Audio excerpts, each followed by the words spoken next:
Good afternoon. Welcome to Deadly Days Tales of Dark Fantasy. I'm going to be continuing with Chapter 9 of Anarchist Night Apprentice. Sorry that I skipped a couple of weeks here. The good news is I am working on the next two books of the trilogy, the Anarchist Night trilogy, and it's taken a lot of time, but I should I should really be more constant with this weekly post of this if I'm going to be offering it. So anyway, apologies for that.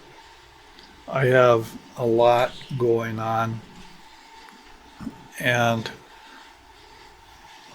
it's just the way it is. Anyway, chapter 9, Into the Wild, solo. A veil rift shimmered as Tobal left Rafe's Valley, a faint tremor in the air marking his departure. Rafe explained the best way to survive in the winter was to hunt the larger animals like the deer. Each kill would provide enough food for a week or more, and in the winter it was very important to have some food set aside for emergencies and for when the weather really got bad. Winter was also the best time for trapping animals for their fur. He would need some winter clothing before it got really cold, and this was as good a time to learn as any. He could make some things now while the furs were prime and keep them at Rafe's camp until he needed them. In the meantime, it was spring, and life was abundant. Flowers bloomed in the meadows, and insects flew and crawled all over. Tobal learned to make containers and drinking cups out of the green bark of birch trees, the rough texture soothing under his fingers, and boiled water in them. He used them to make teas and ointments that kept the deer flies and ticks away, the bitter taste lingering on his tongue. His skin became tanned and his muscles hardened from constant exposure and work. He could stay outside in any weather and walk the entire day without being exhausted. By the end of the second week, Tobal was living completely on his own food. He was not only finding food, but was providing food for Rafe to eat. He still had trouble cooking, though. Nothing he cooked tasted as good as the mouth-watering victuals that Rafe provided. The salted jerky soup, a savory highlight. Still, Rafe never complained. Tobal learned the importance of keeping his knife razor sharp, the edge biting into his calloused hands, both of them, keeping the one from his initiation on his belt and his old knife strapped to his right leg above his ankle, just as Rafe did.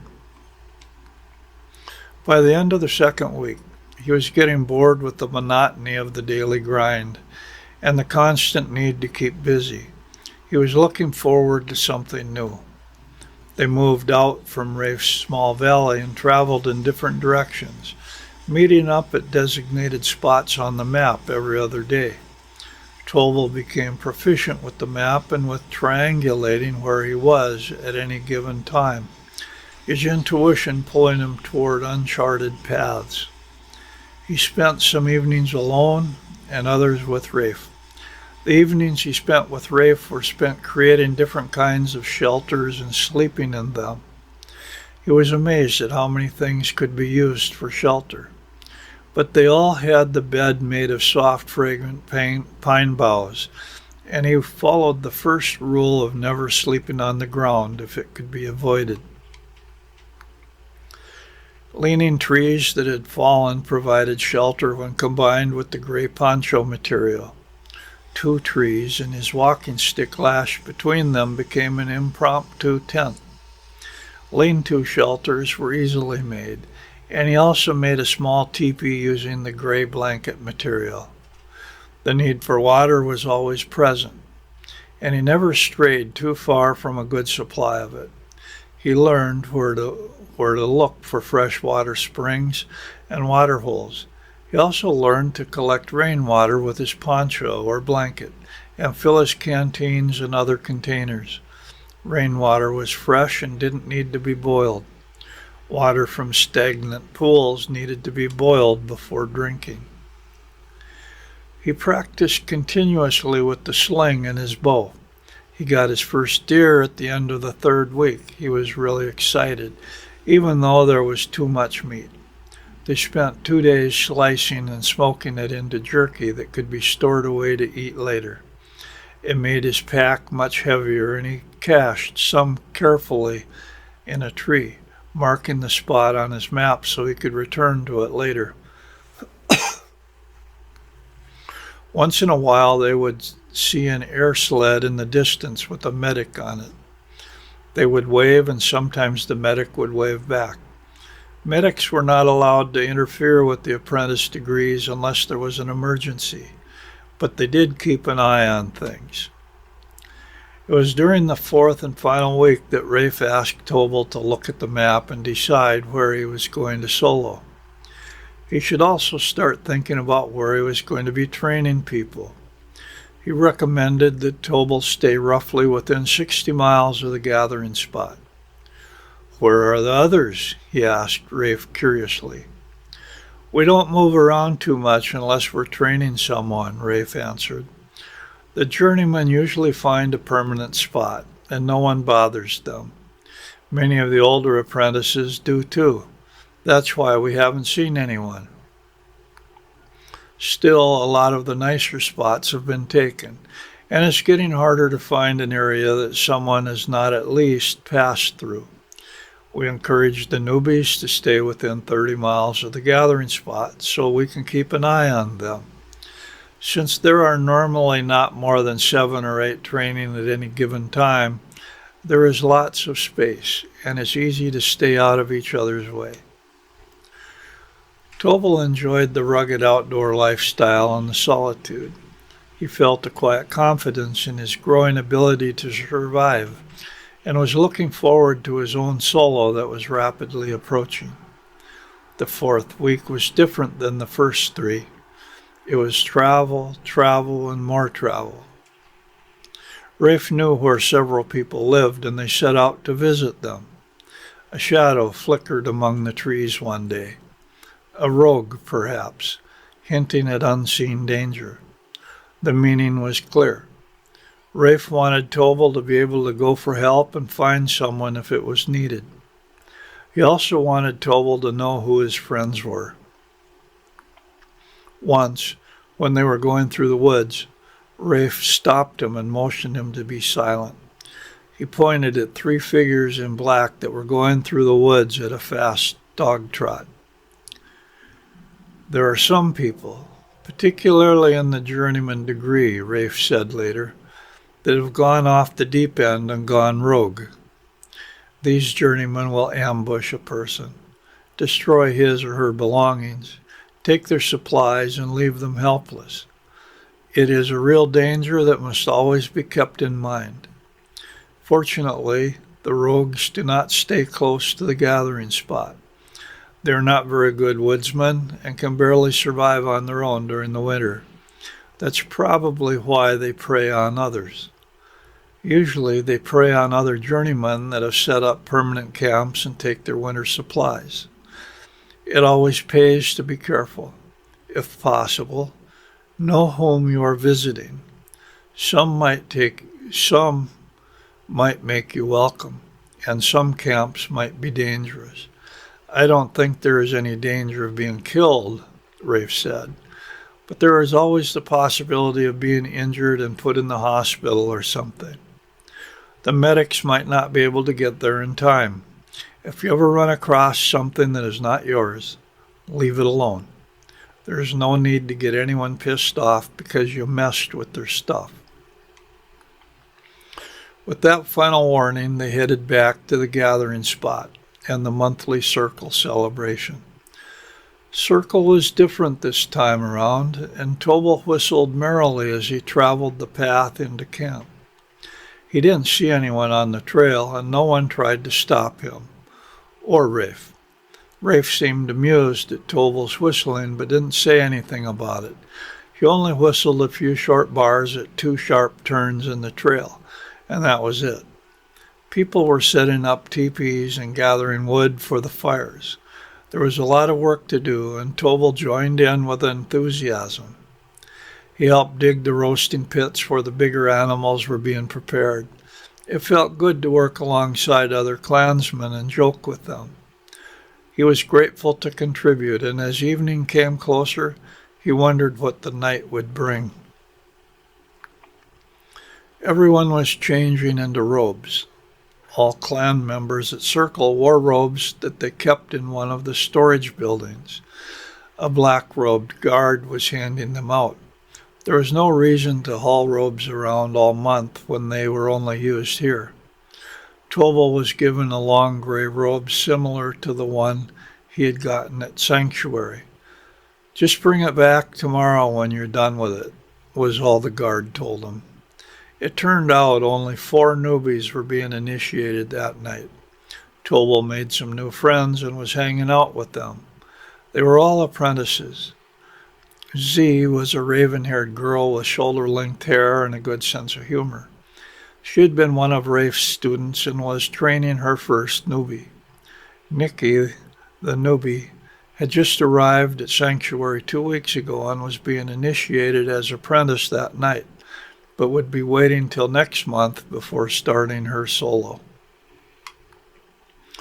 Wayne was a stocky, good-natured fellow with sandy hair. He had been an apprentice for 2 years and wasn't in any hurry to make it to journeyman. He didn't have any student and hadn't been training anyone for the past few months. He was more interested in being with his girlfriend, who was also an apprentice. His girlfriend, Shar, had curly brown hair and a ready smile. They were always seen together at Circle. Tobal remembered both of them from last Circle. It was easy to tell they were in love. A tall, lanky, sandy-haired kid was soloing the same time he was. They hit it off right away during last month's initiation. In fact, all 6 that had been initiated last month were soloing this month. Kevin was more nervous about his solo than Tobal was. It made Tobal realize that Rafe was a very uncommon teacher and extremely good at teaching others what they needed to know. Most soloists didn't have the quality of training or the experience that Rafe had given him.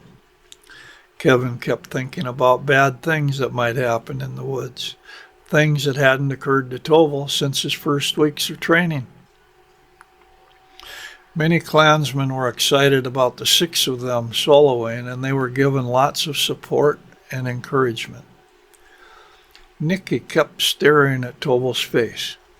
Finally, she blurted out, "What happened to your face, anyway?"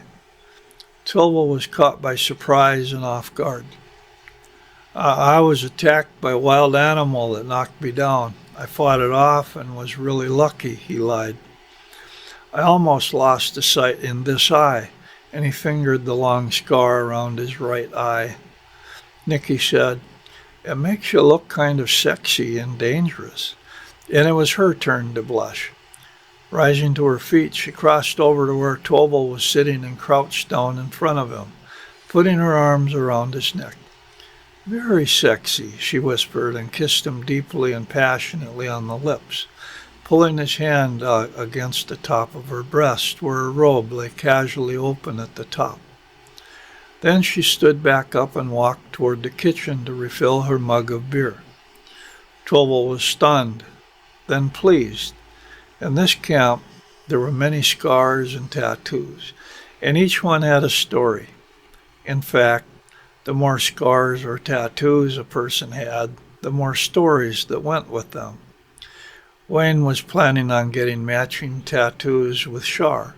They were debating what tattoos would look right and the best places to have them. There was an awkward silence, but it passed, and everyone started talking again about the coming solo. After a while, one of the red-cloaked figures came toward their group. She was a medic named Ellen. Tobal recognized her as the high priestess who initiated him. She asked if everyone was ready for circle. A few hours later, Tobal and the others were at the circle entrance, waiting and watching as it was cast and purified. The older members were gathered around. The central bonfire was piled high, and the smaller fires at each of the quarters burned merrily. The high priestess and high priest cast the circle, and Tobal watched with interest as they worked closely together. They stood together before the stone altar that was set on the northern side of the central fire. The high priestess handed the high priest a bowl of water. As he held it, she put the tip of her knife into it. I purify you, spirit of water, banishing all impurities and illusions. May you be charged with the power, strength, and love of the Lord and Lady. Blessed be.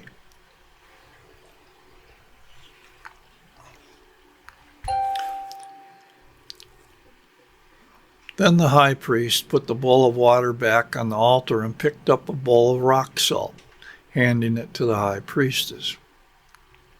She held the bowl as he put the tip of his knife into it. I purify you, spirit of salt, banishing all impurities and evil. May you be charged with the power, strength, and love of the Lord and Lady. Blessed be. Then he took the bowl of consecrated salt from the high priestess as she picked up the bowl of consecrated water. They faced each other, and he poured the salt slowly into the bowl of water and set his empty bowl down on the altar. He stayed there as the high priestess set her bowl on the altar and began casting the circle with her knife. She started in the northwest corner of the circle, directly where Tobal and the others were standing, and moved Eosel, walking the pyramid of the circle, saying, May the circle be a meeting place of love, joy, and truth. Shield us against evil, protect us, and direct the power we shall raise tonight. In the name of the Lord and Lady, so mote it be. The high priest joined her as they both came back to the circle entrance. With her knife, she opened a pathway for them to enter the circle. Then she and the high priest began to admit members into the circle with a hug and a kiss, spinning them clockwise into the circle. The high priestess greeted the males, and the high priest greeted the females into the circle until everyone was within the circle and seated. The entry was sealed, and the high priest took the bowl of water and started at the north signal fire behind the altar, sprinkling it with the water and salt mixture. He continued around the circle, stopping at each quarter, sprinkling the water and salt mixture, intoning, I purify you with water. Coming once more to the north, he continued around the circle, sprinkling each member with water and blessing him or her.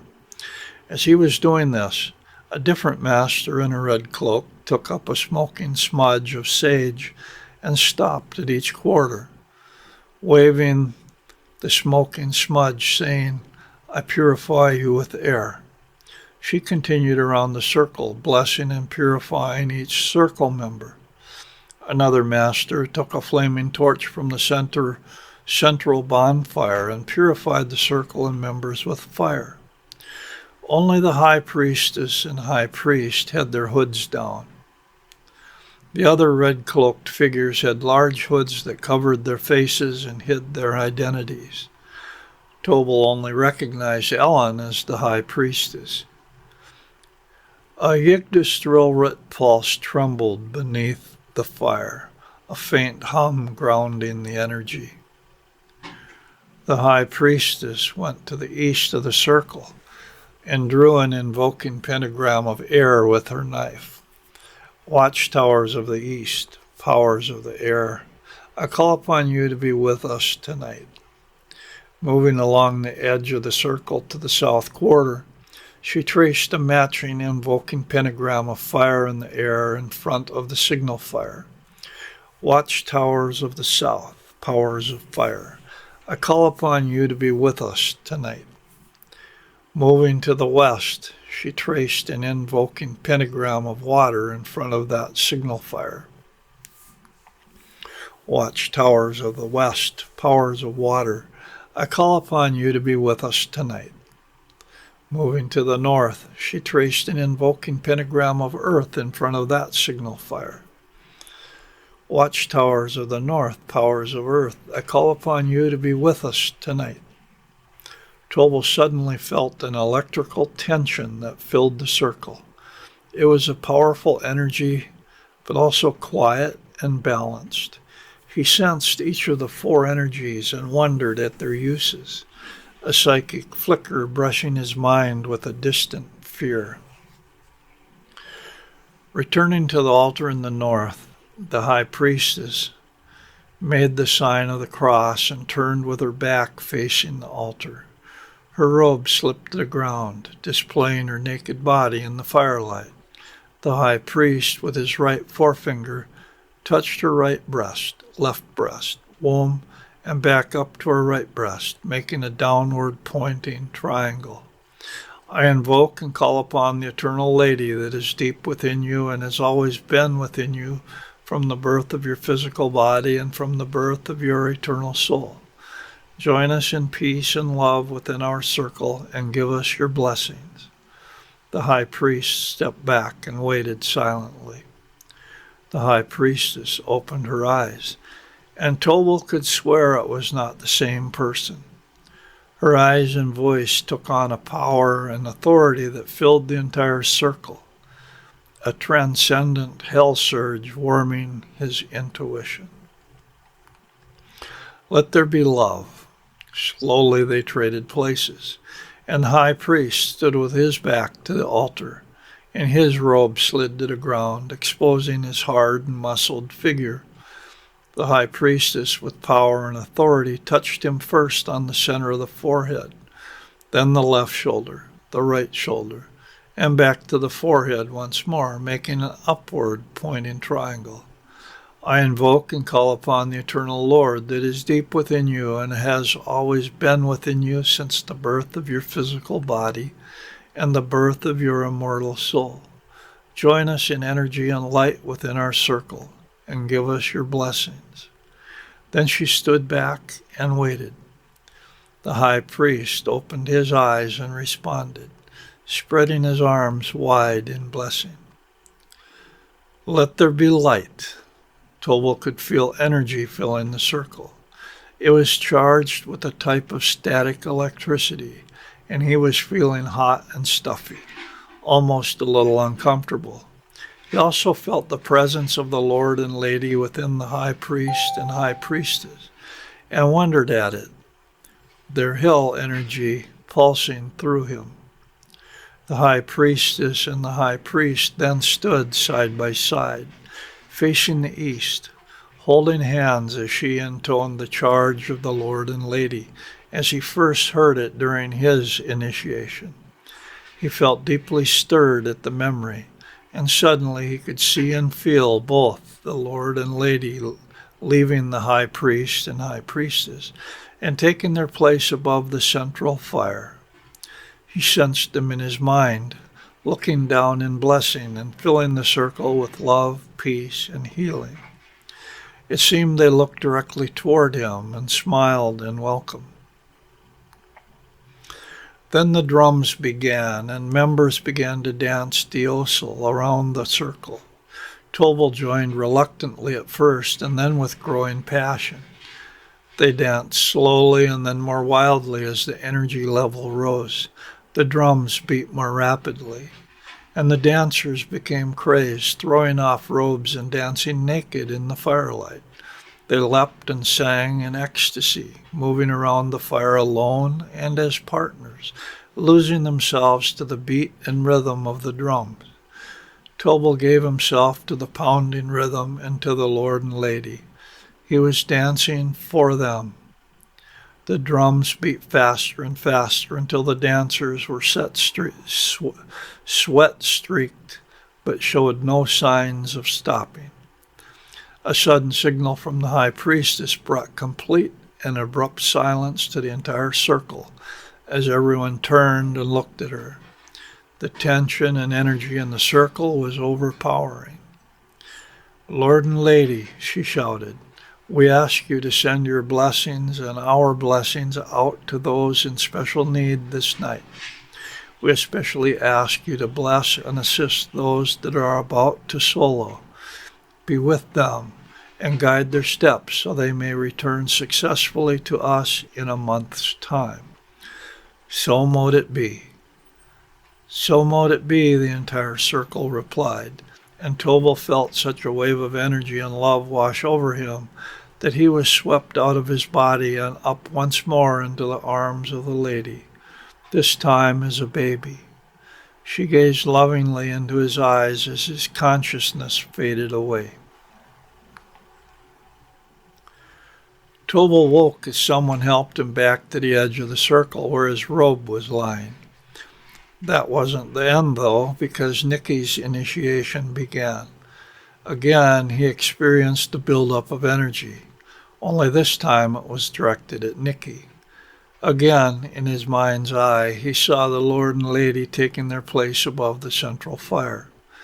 Later, there were people standing in relaxed bunches around fires, drinking and eating. Instinctively, he knew the circle had done some powerful magic that night, and that his solo would be blessed.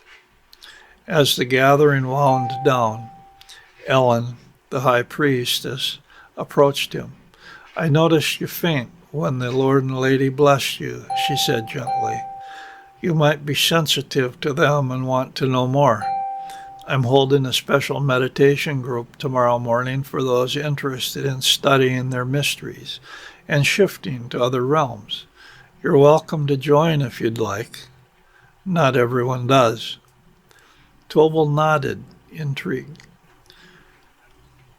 This was quite different from the wild party he had experienced last month. There was a feeling of joy, friendship, and goodwill as people joked and talked with each other, helping themselves to enormous quantities of food and drink. They gradually moved into small groups to quietly sit together and talk far into the night. He made a special point of welcoming Nikki into the clan. He spent time chatting with Z and noticed Angel was back from Sanctuary. She was limping slightly, but otherwise seemed to be doing well. He met another apprentice named Tara. He noticed her dancing and made a special point to meet her. Wayne and Shar were both there, laughing at some of the stories Rafe was telling. It was a good party, and he felt warm and happy when he finally made his way to bed. That night, after the party, Tobal drifted into Niflheim, dream. His parents trapped in a rune-lit cell, whispering, "Find the shard to break the veil." Groggily, he woke, the vision lingering. The next morning, with the fresh magical energy lingering from the previous night's blowout, Tobal attended the meditation, joining a small group in a quiet clearing. As they closed their eyes, a powerful vision enveloped him. The Lord and Lady stood before a shimmering lake, their voices urging, "Go south to the lake, where a fragment awaits." The vision faded, leaving him with a clear pull toward that destination, and he set out directly on his solo adventure. Tobal's solo wasn't the way he envisioned it. He left Circle on the second morning when everyone else was leaving. He had decided to explore some country he hadn't visited before, seeking a place with adequate water and a potential base camp. Guided by his vision of the Lord and Lady that morning, he felt compelled to head south.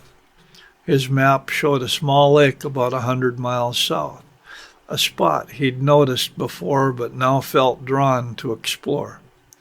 Though it was beyond the recommended 30-mile radius, no strict rules confined him. The circle's energy had shifted his plans, pulling him toward that lake, and it felt right. He headed east until he found a small stream feeding into it, whistling lightly as he started out. The day was bright and warm, and he kept an eye out for food, setting up a leisurely camp by the stream.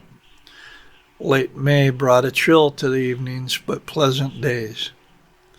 After building a shelter and gathering firewood, he roasted a rabbit caught with a sling. As it cooked, he fetched the last wood and set fish traps for morning. Earlier, he'd retrieved smoked jerky from a cache. Mixing it with greens, he made a hearty soup to pair with the rabbit, a satisfying meal enhanced by the salt he'd gotten at Circle. With survival routine now second nature thanks to Rafe's training, his mind turned to the terrain ahead. Settling under blankets, he listened to the fire's crackle and felt its light on his face.